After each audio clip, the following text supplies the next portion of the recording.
দেখো আমাদের বাড়ির সামনে পাঁচিলগুলো কিভাবে ভেঙে দিচ্ছে। আমাদের আর এখানে থাকতে দেবেন না, আমাদের আমাদের বাড়ি ছেড়ে চলে যেতে হবে অন্য জায়গায়। Hello guys, welcome back to my channel. তো তোমাদের সাথে আমি আমার ডেলি একটা ব্লগ শেয়ার করছি। তো আমি অফিস থেকে বাড়িতে এসে দেখি এই কাণ্ড। আমার বাড়ির সামনের দেওয়ালটা দেখো, মানে পাঁচিলগুলো দেখো কিভাবে ভেঙে ফেলছে, মনে হয় আর থাকতেই দেবে না। তো যাই হোক, তারপর আমি সন্ধে দিয়ে পড়তে বসেছিলাম। তারপর আমি চা না, সরি, এটা কফি বানিয়ে নিয়েছি। আমি প্রত্যেকদিন পড়তে বসার আগে কফি খাই, কিন্তু আজকে আমি পরে খাচ্ছি।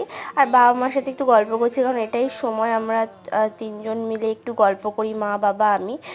বেশ ভালো লাগে। তারপর দেখো আমার বাড়িতে কে এসে, গোপাল। এটা হচ্ছে আমার মামার গোপাল। তো আমি তাকে নিয়ে এসেছি, আর ও ফুটি খাবে, চকলেট খাবে, তাকে কিনেও দিলাম।